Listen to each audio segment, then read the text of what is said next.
Hello, everyone.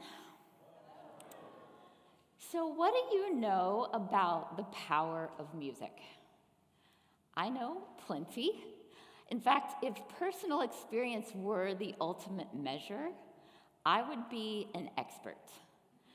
As soon as I could talk, I was singing. I don't remember much from early childhood, but I do remember all the songs. There were rhyming songs like Twinkle, Twinkle, Little Star, and educational songs like the ABC song, which, by the way, shares the same melody. When I was 2, an old, upright, out-of-tune piano came to live in the corner of our dining room, and I quickly figured out that each key sounded a different pitch, and if you combined them just right, magic happened. I spent hours plunking out songs by ear, all the tunes from kids' shows and my favorite church songs, and the songs on the radio until my mom banned it because I sang some bad words. And every bit of that music brought me joy. When I turned 3, about 6 months later, my life changed drastically. An eye surgery that was meant to stabilize my poor eyesight left me completely blind.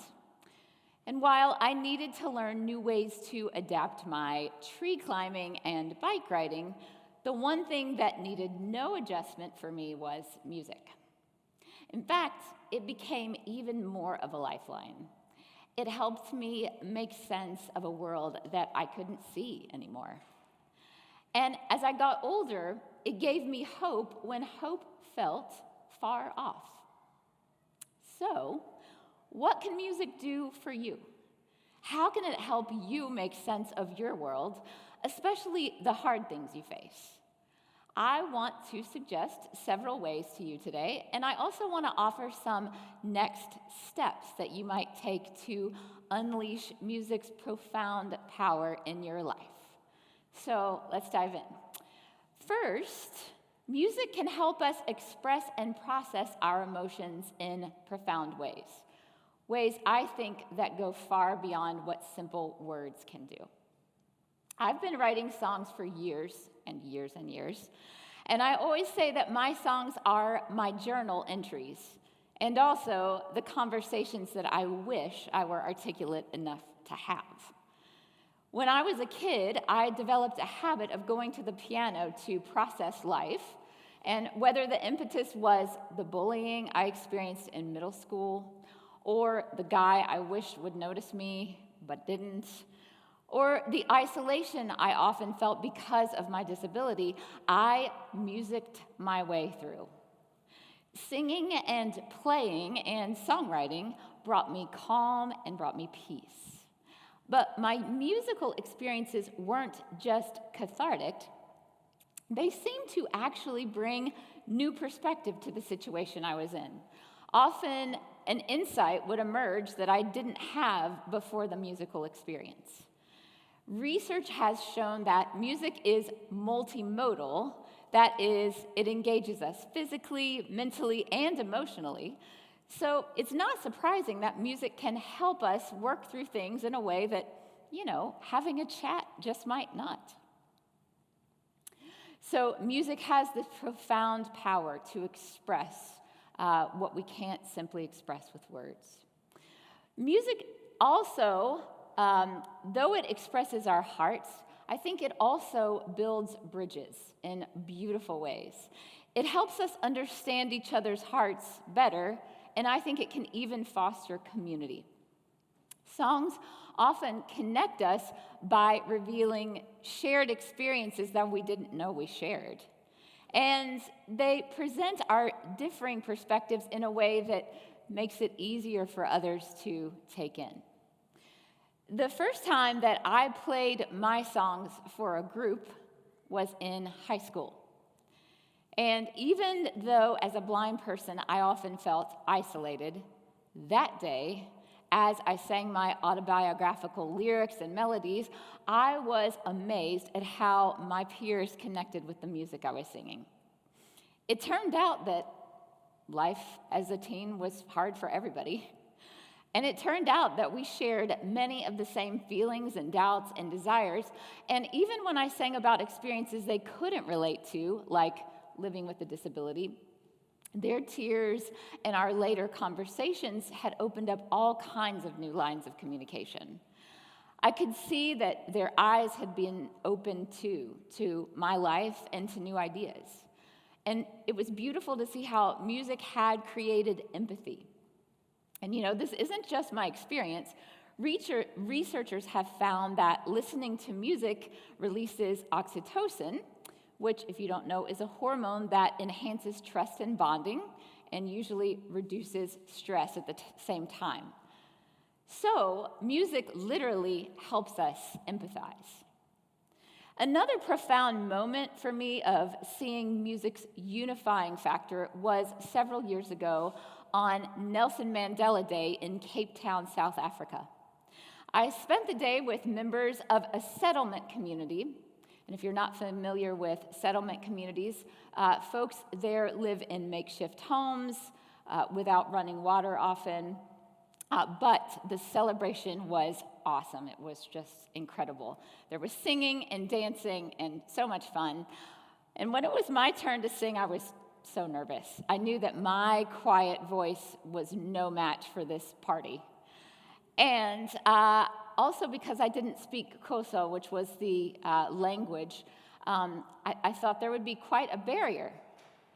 But as I sang in English, love be the loudest, love be the loudest, love be the loudest voice I hear. I'm going to say it took several seconds for my new friends to connect and for it to dawn on them what I was singing. They knew enough English to get it. And so soon, we were belting out the phrase together. Why? Well, because we shared a deep desire for the world to know love, and we shared a great need to be loved ourselves. So friends, this is a connection we wouldn't have discovered without a song. Now, not only can music help us connect and share joy, but it can also help us lament too. I mean, who doesn't love a good, sad song? The world's history of documents shows us that down through the ages, people have been lamenting in song. The one thing that the Bible and Taylor Swift have in common is their vast number of songs of laments. And people wholeheartedly consume both, right? So there is something about giving lyrics and melody to our pain that helps give our pain purpose and helps bring to the surface what we need to feel. And this is probably why music therapists often use music to help their patients lament the grief or trauma that they're working through as part of their healing process. I've been writing songs of lament based on my own circumstances since I began writing songs, and the feedback from listeners has always been that those are the songs they appreciate the most because our pain is real. And so is the need to acknowledge it and to cry through it. And since singing is a little more harmonious than crying, I would just recommend we try using it as our form of lament from time to time. But music also reminds us that the world isn't all about us. It draws us to the divine. Beethoven called music a higher revelation than all wisdom and philosophy, a divine messenger between heaven and earth. And Aldous Huxley described music as offering blessedness lying at the heart of things and moments of profound awareness that connect us to something greater. I would agree. As a child, I would listen to songs on repeat because they moved me in ways I couldn't explain. And I wanted to experience that feeling again and again and again. The same thing happens when I create my own music. I am often moved to tears or to awe and wonder, not because the music's good, but because there is something beyond the music that is so good. And when I'm suffering, songs lift me out of my pit and shift my perspective beyond my current experience to what I can't see. Even science affirms this. A study on music therapy found that music helped young cancer patients cope with their intensive treatments by fostering self-transcendence. So music reminds us of what is true and good and beautiful and lasting, even when life feels anything but. And finally, friends, music helps us endure hard things with hope. It serves as an anchor for resilience. For me, engaging with songs, whether I'm writing or singing or listening to them, strengthens my resolve when I'm struggling. On very tough days, working on a song or playing a favorite track on repeat often helps me to push through. And research backs this up, I'm happy to say. Studies with military personnel show that participating in or listening to music strengthens resilience. I've experienced this in all kinds of ways firsthand, but one of my favorite ways was writing songs with veterans. The point of that exercise was to help them process their emotions. And I remember one Vietnam vet who was very burdened by physical pain and haunting memories, found great hope in a song that we wrote together about his experiences. And it became a source of courage for him. He'd often reach out to tell me how much that song was still keeping him going, even a year later. I remember writing with a female soldier who had witnessed tons of tragedy on the front lines and also endured abuse. And I remember watching her find her voice and singing and writing about her journey. I spoke to her months later and then again about a year later, and I could still hear the resilience. So how can we release music's power in life's darkest moments? I want to close with a few ideas. First, I'd say treat music like a friend. Schedule some time to spend with it, even just 5 or 10 minutes a day, just to revel in your favorite songs, or play your favorite instrument, or sing. And try writing your own songs. They don't need to be masterpieces. They just need to express your heart. If you're not exactly sure where to start with that, I would recommend taking a favorite melody and writing your own lyrics.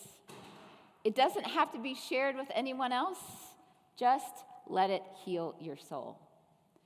So as we close today, I want to give you a very practical example of how a song has helped me walk through some suffering. I want to share just a part of a song that I wrote about frustrations with people's misconceptions of me at the airport, at restaurants, and in other places.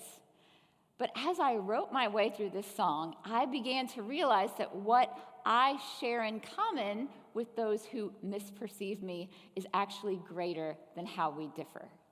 So I'm going to move to the piano and play that for you now.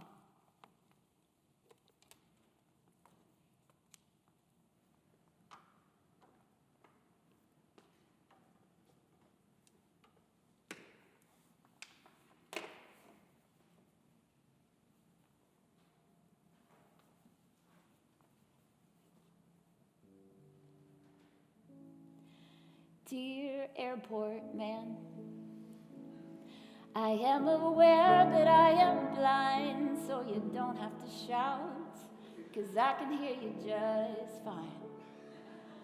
And thanks for the cart, but I don't need a ride, unless you're gonna let me take the wheel.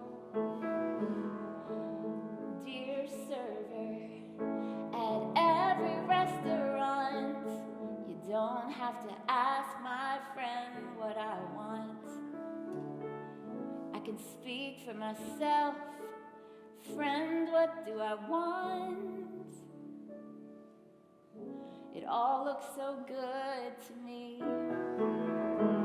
If you could see what I see, we all stumble in the dark and we all bump into things. We all long to be free,